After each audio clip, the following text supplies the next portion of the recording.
রাদিয়াল্লাহু তাআলা অর্ধেকটা পৃথিবী তিনি শাসন করতেন। উমর ফারুক রাদিয়াল্লাহু তাআলা ওনার সরকারি বাইতুল মালের দায়িত্ব পালন করত আসলাম নামক ব্যক্তি ওমর ফারুক রাদিয়াল্লাহু তাআলার বাড়িতে গভীর রাতে আসছে একটা কথা বলার জন্যে। দরজার পাশে দাঁড়াইয়া আসলাম বলে, মানুষ মারা গেলে যেভাবে ছেলে কান্দে, বাপ মারা গেলে ছেলে কান্দে, মেয়ে কান্দে, মনে হয় যেন ওমরের ঘরে কেউ যেন মারা গেছি। হাউ মাউ করে রে এত জোরে জোরে কান্দি। আমি আসলাম ঘরের দরজার সামনে দাঁড়িয়ে আছি। আমিরুল মুমিনিন ওমর ফারুকের সঙ্গে কথা বলবো, আরে ঘরের ভিতরে হাউ মাউ করে শুধু কান্নার কান্না। ওমর যদি কান্দে রে, এত বড় বীর পুরুষ, আল্লাহু আকবার। নবী এক হাদিসের মধ্যে বলেন, আমার পরে যদি কেউ নবী হইতো ওমর নবী হইয়া যাইত। এত দামি মানুষ। ফজরে আজান হয়ে গেছে গা। আমিরুল মুমিনিন ঘরের দরজা খুললে তাকায় দেখে আসলাম নামক লোকটা তার দরজার সামনে দাঁড়িয়ে আছে। ওমর ফারুক রাদিয়াল্লাহু তাআলা জিজ্ঞাসা করি, কিরে আসলাম, আমার ঘরের দরজার সামনে এত গভীর সময়ে, গভীর রাতে তুমি কেন এখানে? আসলাম ডাক দে বলেন, নবী গো। ওমর ফারুক রাদিয়াল্লাহু তাআলা কে ডাক দে বলেন, আমিরুল মুমিনিন ঘরের দরজার সামনে লম্বা সময় খাড়াইয়া রইছি, দাঁড়াইয়া রইছি, আপনি হাউমাউ কইরা কেন এই ঘরের ভিতরে কান্দেন? জানার জন্য দাঁড়াইয়া রইছি, কেন কান্দেন আপনি? আমিরুল মুমিনিন ওমর ফারুক রাদিয়াল্লাহু তাআলা তিনি ডাক দিয়ে বললেন, আসলাম, আমি হাউমাউ করে কেন কান্দি জানুনি? আমার মহান আল্লাহ রাব্বুল আলামিন বলে হিসাব নিব। আমি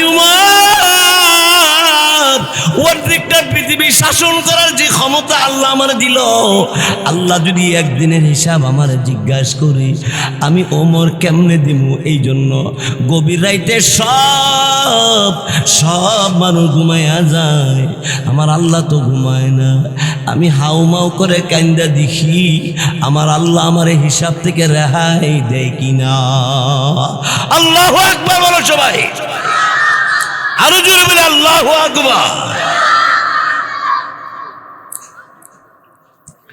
ভাইয়েরা আমার, বন্ধুরা আমার, বড় পীর আব্দুল কাদের জিলানী রহমাতুল্লাহি আলাইহি, আল্লাহু আকবার। ওনার জীবনে আমি নিজে পড়ছি, ওনার জীবনী ইতিহাসে এমন কোন রাত নাই রে আব্দুল কাদের জিলানী রহমাতুল্লাহি আলাইহি আল্লাহর কাছে কান্দে নাই। আমার যুবক ভাইয়েরা, আমার বুড়া বুড়া বাবারা, কান্দ, আল্লাহর কাছে কান্দ। আল্লাহর কাছে কান্নার পানির দাম হাউজে কাউসার জমজম পানির চাইতেও আরো দামি। বেশি বেশি করে আল্লাহর কাছে কান্দ, কারণ তোমার আমার একদিন কবরে যাওয়ান লাগবো। তোমার আমার বয়সের কত মানুষ এই দৌলতপুর বসবাস করত, তার আজকে নাই।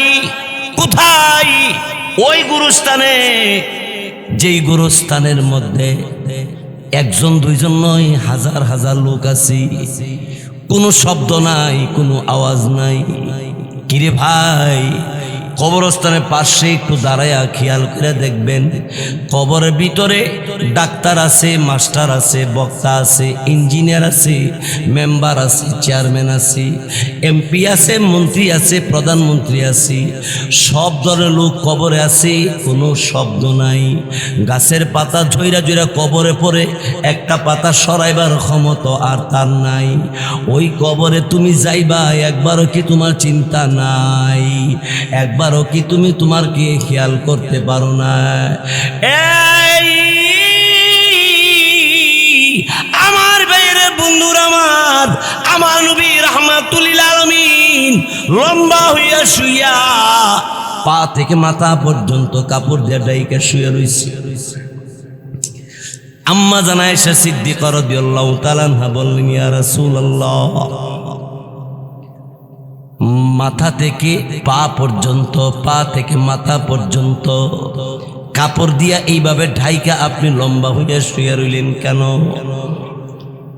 আমার নবী আম্মা জান আয়েশা সিদ্দিকা রাদিয়াল্লাহু তাআলা আনহাকে বললেন, হে আয়েশা, একদিন এরকম লম্বা হইয়া সোজা হইয়া শুইতে হবে রে। ও আয়েশা, আমি আগে থেকে ট্রেনিং দেই কেমনে এইভাবে শুয়ে থাকবেন। নবী হইয়া যদি কবরের ব্যাপারে এরকম চিন্তা করে, অথচ কোন নবীর কোনো গুনাহ নাই। ওই নবীজি আম্মা জান আয়েশা সিদ্দিকারে বলেন, আয়েশা রে, ওই কবরে যাওয়ার মালামাল লইয়া কবরে যাইতে হবে, না হয় আয়েশারে উপায় থাকবে না।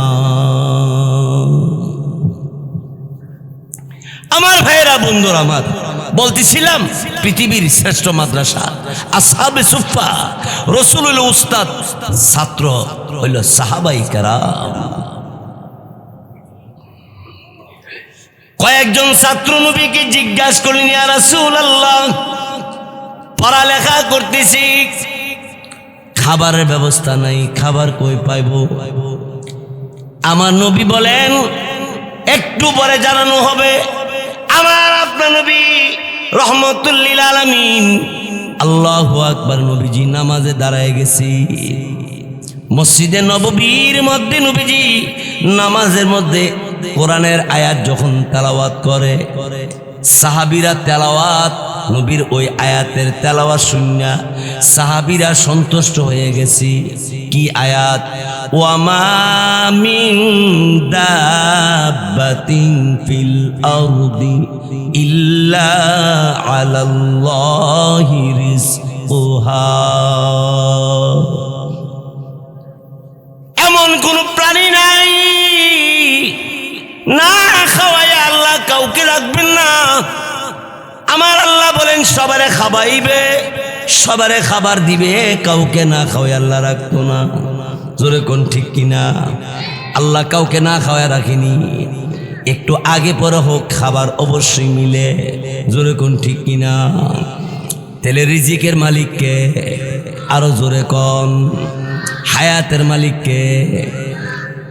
আপনার আমার নবীরে লক্ষ্য করে আল্লাহ আয়াত নাজিল করছে, কুল ইন্না সলাতি ওয়া নুসুকি ওয়া মাহইয়ায়া ওয়া মামাতি লিল্লাহি রাব্বিল আলামিন।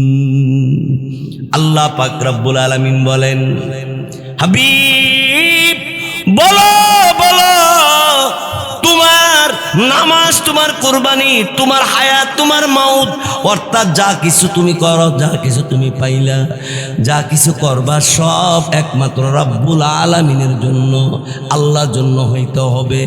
মাদ্রাসা দান করবো আল্লাহর জন্যে, মসজিদ বানাবো আল্লাহর জন্যে, দান খেরাত করবো আল্লাহর জন্যে, নামাজ পড়বো আল্লাহর জন্য, কোরআন তেলাওয়াত করবো আল্লাহর জন্য। দুনিয়ার কাউকে পাওয়ার জন্য নয়, পাইতে চায় মাওলাকে। মাওলারে পাইতে চান তো সবাই চায়।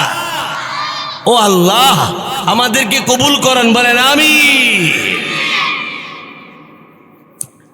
ও যুবক ভাইয়েরা, ও আমার মুরব্বী বুড়া বাবারা, ও আমার পর্দানিসীন মা বোনেরা, বলুন আল্লাহ কয়জন? জোরে বলুন কয়জন? আরো জোরে বলুন, বলেন আল্লাহ। আমার আল্লাহর কোনো কথা লড়সড় আসেনি। আরো জোরে কোন, আল্লাহর কথা লড়সড় আসেনি। আল্লাহর কোনো কথার মধ্যে ফাঁকিবাজি আসেনি, নাই নাই। কিন্তু আমাদের দেশে এক বাউল শিল্পী বইলা ফালাইছে, আমার আল্লাহর কথা বলে ঠিক নাই। নাউজুবিল্লাহ বলেন, আরো জোরে বলেন। এই বাউল শিল্পীর নাম কিও? আবুল সরকার।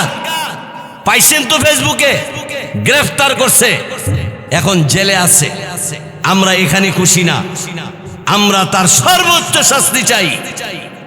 এই ধরনের অপরাধী যারা বাউল নামে ফাউল আছে, এদের এই হারামজাদাদের চরম শাস্তি দিয়ে বাংলাদেশের মুসলমানের ঐতিহ্য নষ্ট যারা করতে চায় তাদের বিরুদ্ধে যদি আন্দোলন করতে হয়, কে কে যাইবে আন্দোলনে? যদি হাত আল্লাহরে দেখা।